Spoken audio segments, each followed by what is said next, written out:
I want to start by reading this couple of quotes here.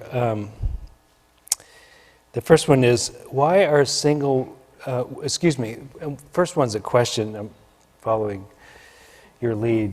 Here's a question. Where can single men over 65 find younger women who are interested in them? I'm asking, really, no. No answer, same thing. Well, the answer that this is giving is in the bookstore under the title Fiction.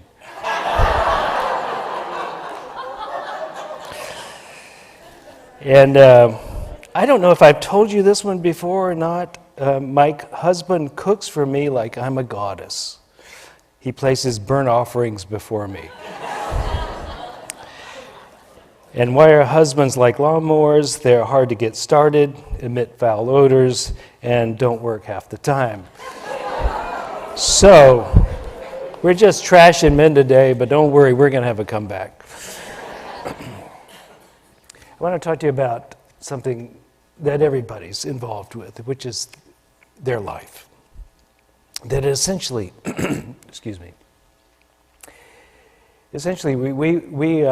we often have many thoughts about things. We have a great deal of concepts that come our way. And if you've been in this church, I'm sure I've thrown out more concepts than most people can carry around in their mind at any one time, because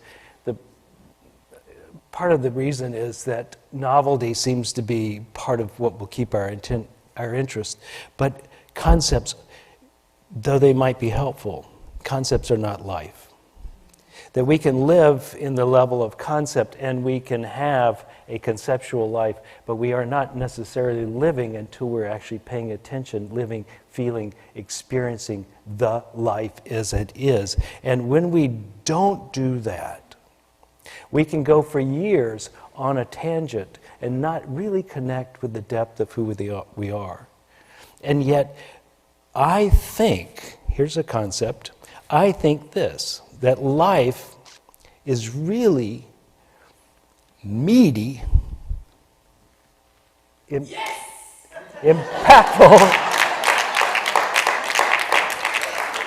when we get out of the concept world and into the feeling and awareness world. And we land in a place where we actually are living, not where we think we ought to be or what other people think we should be. When we land in our life and stay there. This is where power and where some incredible contribution can be made to life. Prior to that, in the level of concept, you might hit a home run occasionally, but you will not feel it. You will not know it for sure because it's still in the level of concept, and the return is in the level of concept. Getting into your life is where the meat is. Unless you're vegetarian.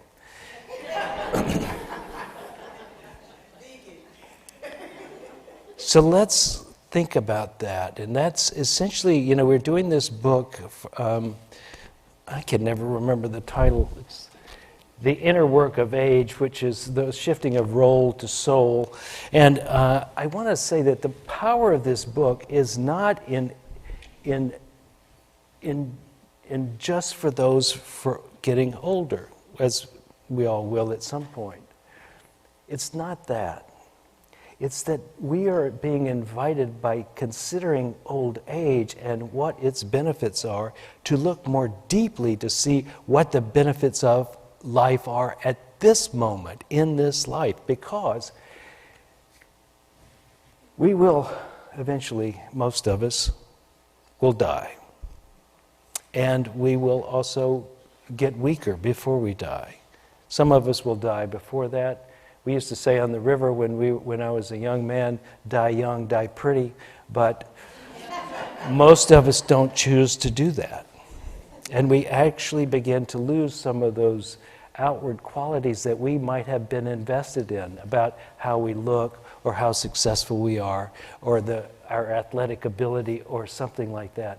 As we get older, as those things fall apart, then there is an interesting thing that can happen, which is that you can stop identification with the doer and your egoic thought of yourself and look to see what's underneath it. And the beauty of getting to that stage in life when things are not like they used to and may not ever come back at that level again is that it invites the ego to take a nap and to let something of more depth and connection with life to step in and to own this life for you. While the ego owns it, only so much can come out. And when the ego releases its firm grip on your life and you have a chance to feel and think clearly, not by concept, not by shoulds, not by what other people are looking at you and giving you feedback on, but what your deepest self is asking for. When that happens, the loss of those things become the gift. That's how you convert what could be a loss into a success, how you go from living poorly as you get older to living richly. You will lose many things in your life, of course. Everybody does. In the end, we lose everything. Everything. You lose your friends. Not necessarily before you go, but when you're gone, you've lost your friends. You lost your body. You've lost many of the facts you thought were so important to know. You've lost the money. You've lost the house. The lawn that was always green. You've lost all those things, all that stuff. It's gone. And what you're left with is this thing which is trying to emerge from underneath your ego, and the loss of capacity is its invitation and the ego's loosening grip to come forward and to become that. And that's why we move from role or concept to soul as we get older, if we let ourselves.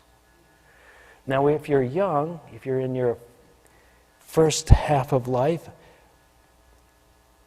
this may sound like another concept. But put it in your back pocket. Remember it as you look at the people on the street who are older than you, the ones who are shuffling or the ones who are having a hard time getting up from the chair, the ones who groan every time they do anything. Remember it when you see those people. And know that their life could be going through a beautiful change even though the exterior doesn't look as good as it did a decade before. That perhaps they are coming to the place that is free from some of the things you're working with. Some of the thoughts that you feel like you have to get done. They go, not so much anymore. They were important to me at one time. They were big. They had to be done. I thought they had to be done, and now I see they don't. At least not for them. There is a place in our life for every phase. When you're a kid, when you're 5 to 15 years old, there is more energy in you than you know what to do. As they say, youth is wasted on the young. Right? And from 15 to 25, there are more hormones than you know what to do with. You give it your best shot.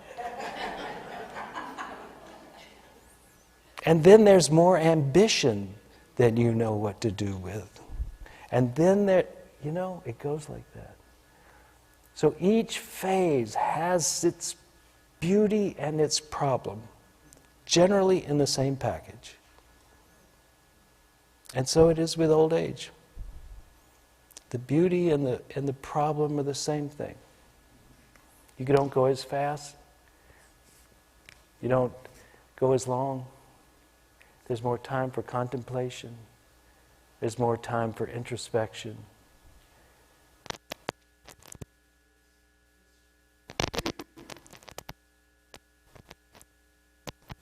And with that history, you have a chance to meld and to observe and to remember and to glean from there what was important in each phase of your life and what is mine to do now. I have a story. Not much of a story for me, but a story, and I didn't ask if I could tell this story, but may I? So I went to a celebration of someone's career earlier this week, and in this celebration, it was a big deal. There were a lot of people who have done a lot with their life at this celebration, and this person was the only focus of the whole event. And they were celebrating the work she had done. And one of the things that happened afterwards was I talked to her and she said, "You know, I've been in a lot of rooms with some very wealthy people, and I've been the happiest person in the room."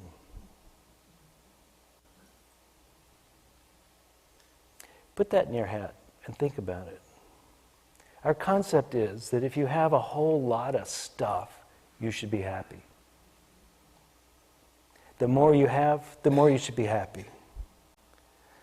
And yet it doesn't always work out like the concept. And really paying attention to what makes you happy should be one of the fundamental skills that we get in life. What makes me happy in this place? And I'm going to give you a hint where I think you might find the answer. Where do you think it is? Do you think it is in getting another trophy? Another yacht? In my case, it didn't work out.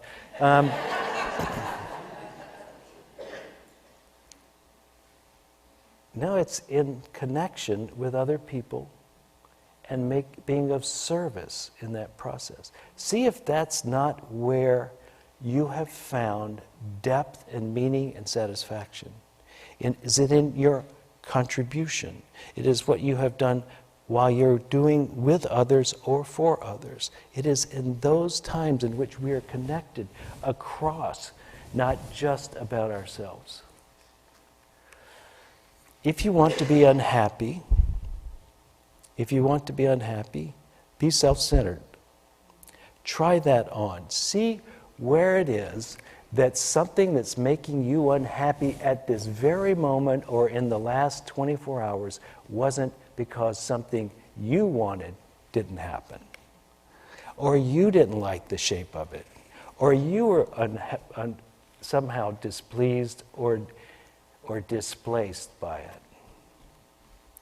It's not likely that you are unhappy for other reasons. It's usually the one. And so if you want to see what really works for us as human beings, just because we're wired that way, just out of simple evolution, if nothing else, even if it isn't that we're a reflection of the divine, even if it's just that we're really successful apes, we are wired to be in community and wired to be of service.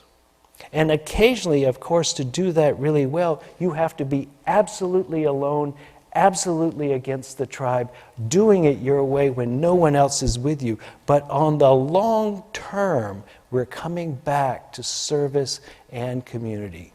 Those are the things that make us happy. And what makes us unhappy are the things that say, "Oh, you are not paying attention to me enough. You're not doing enough for me. This didn't go the way I wanted it to."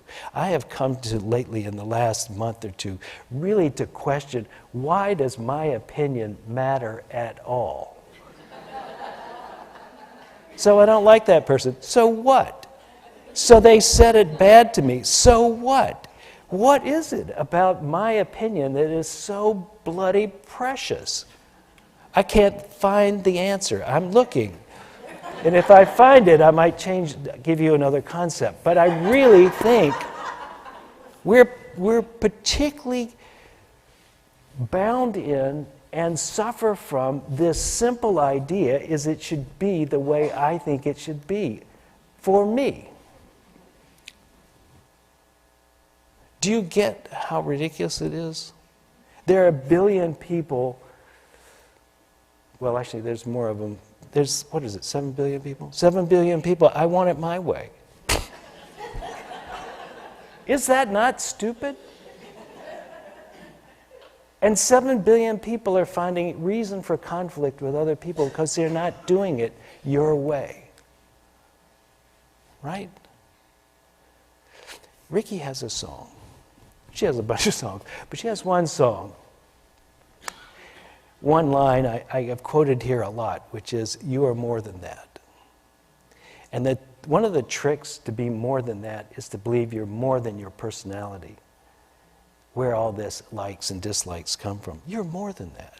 You are, as this book would say, you're a soul.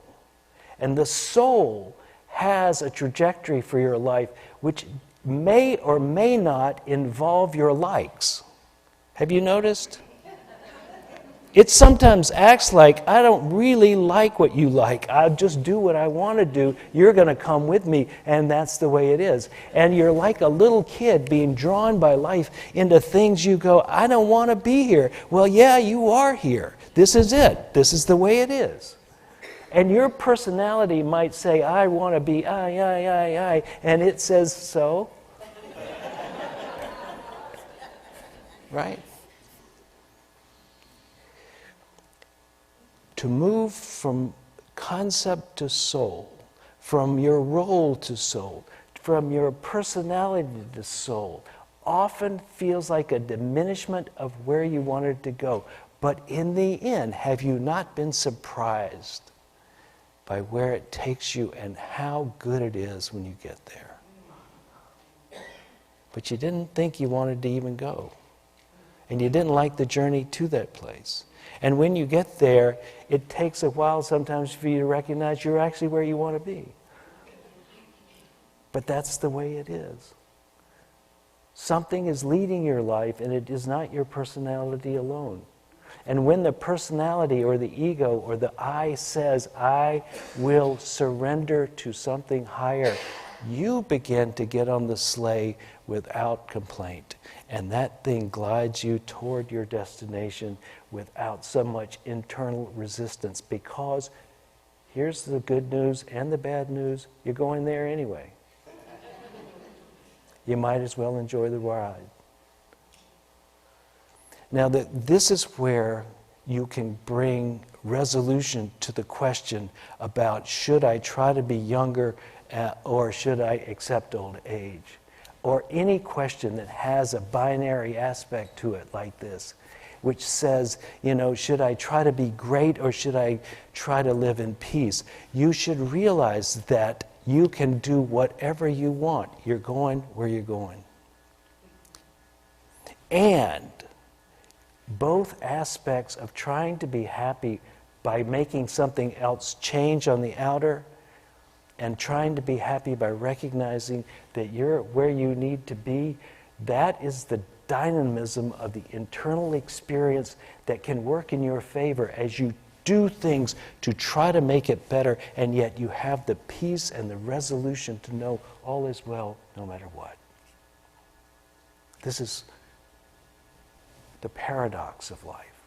You can be in both camps at the same time. If you are young, you're usually more over here. As you get older, you're more over here. But they're in you all the time. And how you manage this and sit in the catbird seat here in the middle, recognizing both halves, this is when you begin to develop your sense of witness and pure awareness. This is when you are taking on a very high position in the hierarchy of existence. You're beginning to be a wise one.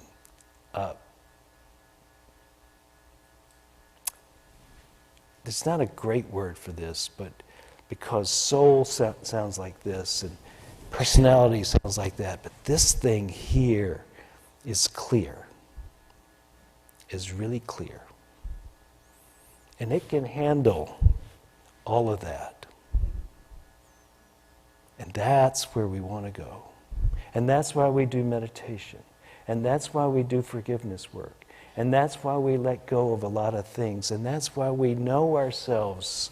And we do subpersonality work. And we check out the whole of it. So that we begin by having all those varied experiences and depths. We can come to this place where we sit in the catbird seat. Bang.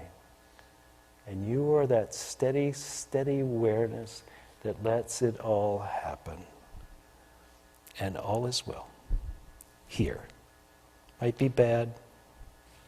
Here. All is well. Here. It's all good. There. Sometimes there. Sometimes here. This is awakening to your true self.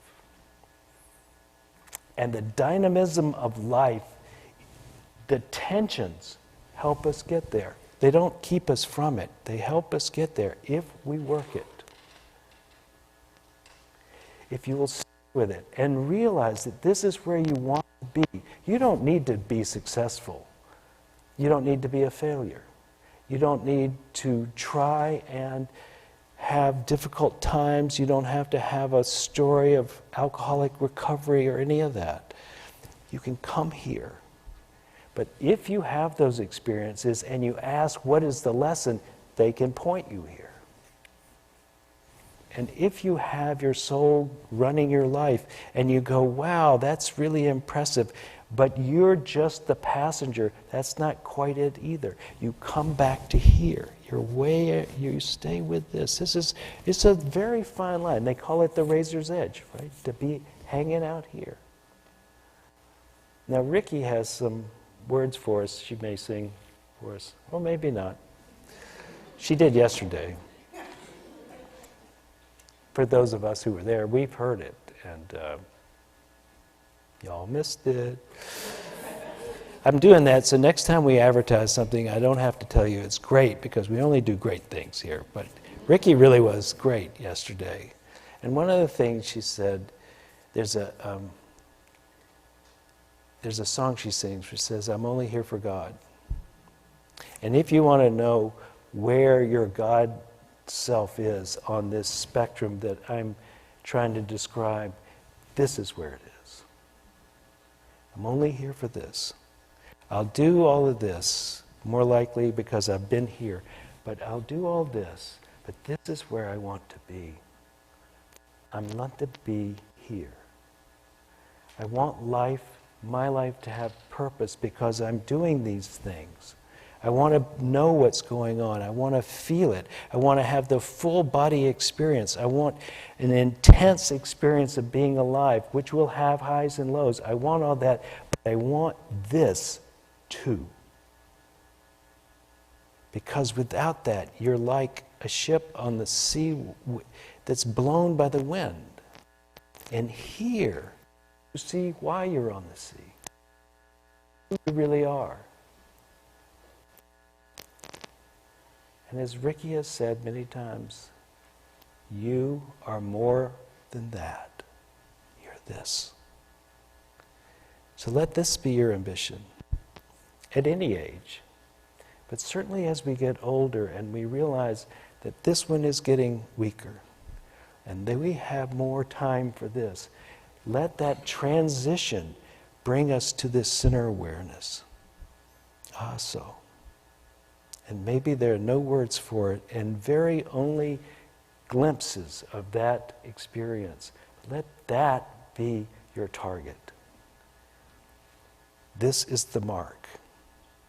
You know what they call sin in Greek is missing the mark.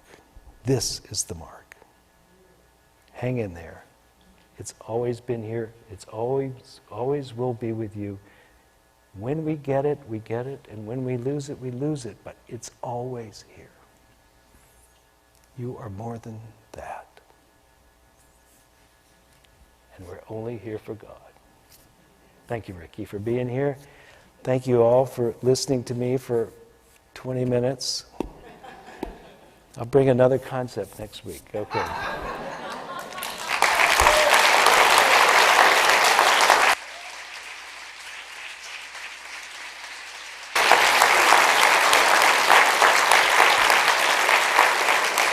So let's have a little meditation, and then we'll. I appreciate the applause.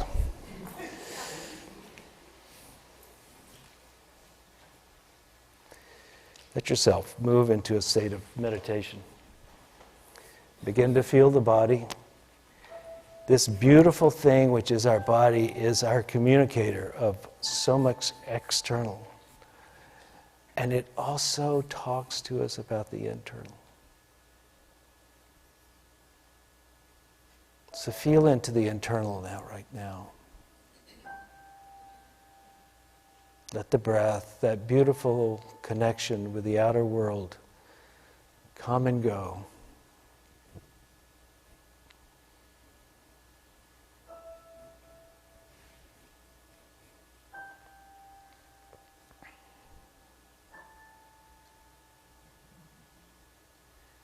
Let's make a solemn prayer to awaken to our divine nature, to know the peace that exceeds understanding,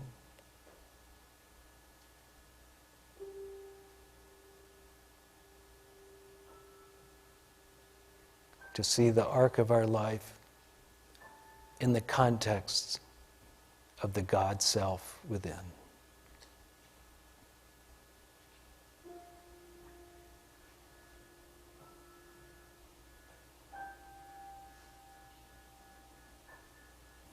And realize all our spiritual practice is bringing us to this place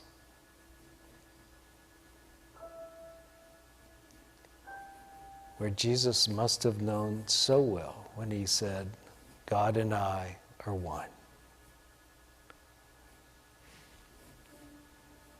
Let us make a prayer that this is our destination and our home.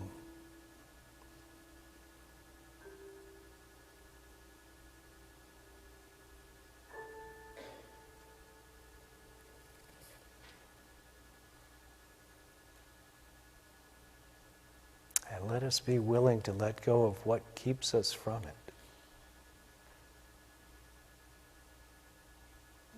Whatever concept or concept of self, let us be willing to let it go.